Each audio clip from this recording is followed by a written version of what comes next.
आधी रात का समय, तूफान जोरों पर था। एक गुफा के अंदरूनी हिस्से में हवन कुंड की जलती आग के सामने एक अघोरी तांत्रिक बैठा है। आग की रोशनी उसके चेहरे पर फैले डर को उजागर कर रही थी। माथे पे शिकन है, पसीने की धार पानी की तरह चेहरे से बह रही है। उसने नजरें नीचे करके अपने दाहिने हाथ को देखा। कलाई वाला हिस्सा फटा हुआ था और मांस अंदर ही जमा हुआ था। तांत्रिक अपने हाथ को आग के पास लाता है, जिससे मांस काला पड़ना शुरू हो जाता है। वह आंखें बंद करके दर्द को बर्दाश्त करना शुरू कर देता है कि तभी बाहर उठा तूफान अपना रास्ता अंदर की ओर बना लेता है और आग की लपटें उसके हाथ को घेर लेती है और वो सहसा ही दर्द में तड़प कर चिल्लाने लगता है। अपनी दर्द भरी चिल्लाहट के बीच कभी कभी उसे ऐसा लगने लगता मानो हवा कोई अजीब सा रूप लेकर उसके इर्द गिर्द चक्कर काट रही हो। फिर उसे एहसास होता कि ये सिर्फ उसका एक भ्रम है। अपने जला हुआ हाथ देख वह अघोरी तांत्रिक की बीती घटना को याद करता है। तांत्रिक एक घर के अंदर बीचों बीच खड़ा हुआ है। उसका एक हाथ भयानक साए की पकड़ में है। उसने उसके हाथ पर नुकीले पंजों से वार किया और उसकी कलाई फाड़ दी। खून फर्श पर फैल रहा है। तांत्रिक दर्द बर्दाश्त करते हुए अपनी आंखें खोलते हुए बोलता है, हे मेरे महाकाल बाबा, यह कैसी बुरी शक्ति थी। अब तुझे ही किसी ऐसे को भेजना होगा जो उसे उसकी दुनिया में वापस पहुंचा सके। इतना कहकर वह अघोरी तांत्रिक अपने बाएं हाथ से पास में रखे फरसे को उठाता हुआ महाकाल को याद करता है और एक ही बार में बहुत ही तेजी से उससे अपना दाहिना हाथ काट देता है। हाथ के अलग होते ही खून बारिश की तरह आग में गिरता है, जिससे आग और फैल जाती है और पूरी गुफा को घेर लेती है। और फिर तांत्रिक के जोर जोर से चिल्लाने की आवाजें आने लगती है। मंदिर के दूसरे हिस्से में एक छोटे से गुरुकुल के भीतर एक संत महात्मन कुछ बच्चों को शिक्षा दे रहे हैं। बुरा जो देखन मैं चला, बुरा न मिलिया कोई, जो दिल खोजा अपना, तो मुझसे बुरा ना कोई। अर्थात गुरुजी ने बड़े ही प्यार से बच्चों को उसका मतलब समझाया।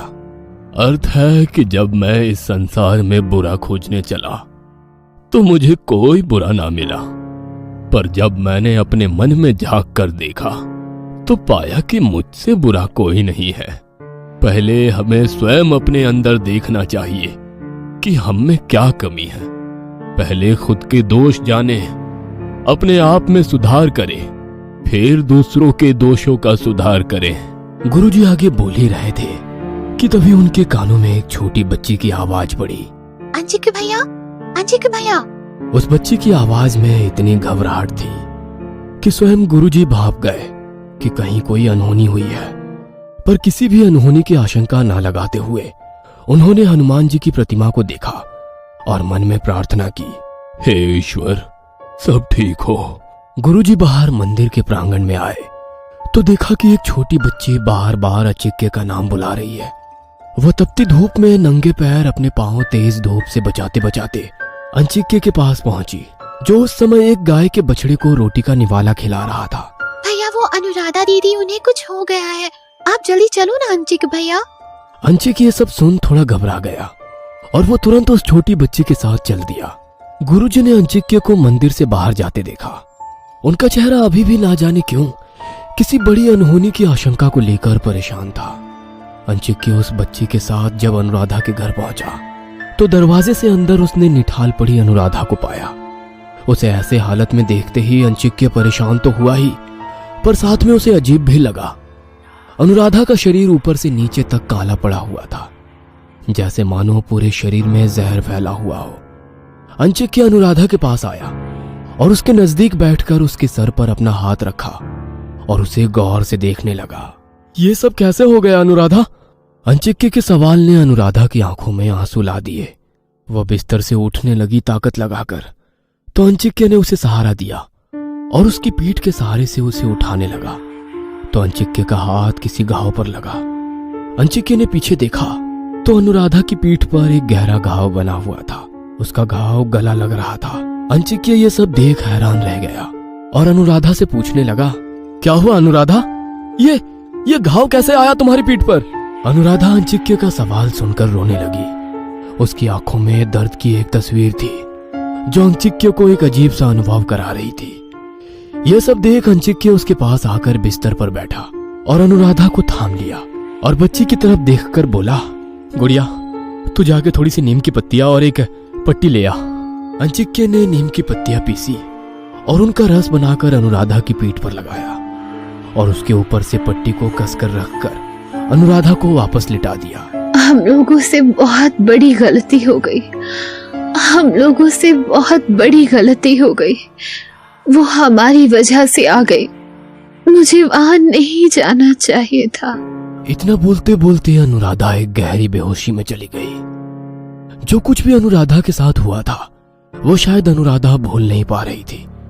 वो उस पर इतना हावी हो चला था कि उसका हादसा उसे एक गहरे सपने में खींच ले गया। अचानक से अनुराधा की सांसें एक साथ भारी और तेज हो गई। उसे ऐसा लग रहा था जैसे कोई उसे जबरदस्ती कैद कर रहा हो। उसने अपनी आंखें खोली तो अपने आप को अपने ही कमरे में अकेला पाया। उसके शरीर पर एक काला नाग अपने आप को लपेट रहा है। अनुराधा लाख कोशिशों के बाद भी चिल्ला नहीं पा रही है। देखते ही देखते उस काले नाग ने अपना फन फैला दिया और अनुराधा को डस लिया। उसके नुकीले दांत अनुराधा का डर बनकर चीखे और चिल्लाते हुए उठी। उसने अंचिक्य को अपने पास पाया तो उसे एहसास हुआ कि वो सपना देख रही थी। अंचिक्य, वो कल रात। उसने डर में अंचिक्य को बीती रात के हादसे की पूरी कहानी बताई। Surprise surprise surprise. मीनाक्षी बहुत खुश है। वहां बैठी बाकी दो लड़कियां भी मीनाक्षी की खुशी में शामिल हो जाती हैं, सिवाय अनुराधा के। उसकी नजरें मीनाक्षी के हाथ में उस बोर्ड गेम पर है जिस पर ओइजा बोर्ड लिखा हुआ है। ये क्या है मीनाक्षी? आत्मा को बुलाने वाला खेल। थोड़ी देर बाद कमरे में अंधेरा हो जाता है। कमरे के ठीक बीच में एक राउंड टेबल है जिसके आसपास 4 कुर्सियां लगी हुई है और चारों दोस्त एक एक करके उस बोर्ड को देख रही हैं। बोर्ड के चारों तरफ मोमबत्तियां जल रही है। अब हम चारों लोग एक दूसरे का हाथ पकड़ेंगे और एक साथ एक आवाज में बोलेंगे बिना रुके। लकड़ी से बने उस ओइजा बोर्ड पर कुछ शब्द अंकित है जो एक सर्कल के इर्द गिर्द बने हुए हैं, मानो वो शब्द उस बोर्ड गेम पर बुने हुए थे। चारों लड़कियां एक साथ बोलना शुरू करती है। कोई अच्छी या बुरी आत्मा हो, यहाँ पर हमारे आसपास हो, हमें अपने होने का संकेत दे। उन्होंने काफी बार दोहराया पर कोई असर ना होने पर गेम को बंद कर दिया कि तभी एक दोस्त ने कहा, शिट यार, सारा मजा किरकिरा हो गया। थोड़ी देर बाद सब लोग अपने अपने घर जाने लगे तो मीनाक्षी ने अनुराधा को रोककर कहा, सुन ना अनु, आज रात मेरे साथ ही रुक जा। तू रहेगी तो थोड़ी हिम्मत बनी रहेगी। क्यों, अब क्या हुआ? कहीं सच में कोई ना आ जाए, इसीलिए तू मुझे रोक रही है ना? मीनाक्षी बहुत धीमे स्वर में हामी भरती है। नीचे कमरे में अभी भी सेंटर टेबल पर वो बोर्ड गेम रखा है। अचानक से कमरे में हल्की हवा का बहाव शुरू हो जाता है। ओजा बोर्ड के पास लगी मोमबत्तियां हवा के बहाव से बुझने लगती है और जैसे ही हवा का बहाव बंद होता है मोमबत्तियां वापस जल जाती है। फिर अचानक हवा के बहाव से वो बुझ जाती है और बंद होने पर जल जाती है। ऐसा काफी देर तक चलता रहा कि तभी कमरे के अंदर बह रहा हवा का बहाव एक भयानक साया का रूप ले लेता है और कमरे में चारों तरफ मंडराने लग जाता है। उसकी सनसनाहट काफी तेज थी। अनुराधा और मीनाक्षी कमरे में सो रहे थे कि तभी ऊपर का सीलिंग फैन जो काफी तेज स्पीड में चल रहा था वह टूटकर नीचे गिरता है तेज आवाज के साथ। जैसे वो गिरा उसकी आवाज के साथ मीनाक्षी की आंख खुल गई और इससे पहले कि हादसा होता मीनाक्षी ने अनुराधा को लात मार के नीचे गिरा दिया और खुद दूसरी तरफ गिर गई। पंखा टूटकर बेड पर गिरा। उसके ब्लेड्स अभी भी स्पीड में घूम रहे थे। अनुराधा और मीनाक्षी हैरत के साथ उठे और अपनी आंखों पर विश्वास ना कर पाए। ये क्या हुआ मीनाक्षी? मुझे नहीं पता अनु, वो तो मेरी आंख ठीक टाइम पर खुल गई, नहीं तो गए होते आज। दोनों अंदर ही अंदर खौफ से भर गए, बेबस एक दूसरे को ताके जा रहे थे कि तभी उनके कानों में नीचे कमरे से किसी के चिल्लाने की आवाज आने लगी। कोई बहुत जोर से भाग भाग चिल्ला रहा था। वो दोनों तुरंत नीचे की तरफ भागे। अनुराधा और मीनाक्षी भागते हुए नीचे आए तो सीढ़ियों के पास ही रुक गए। नजारा देखकर तो उनकी सांसें ही हलक में अटक गई। नीचे हॉल में खूब सारे कौवे जमा हो गए थे और उनकी काव काव के बीच एक तांत्रिक न जाने कहां से आ गया था और डंडे से उन्हें भगाने में लगा था।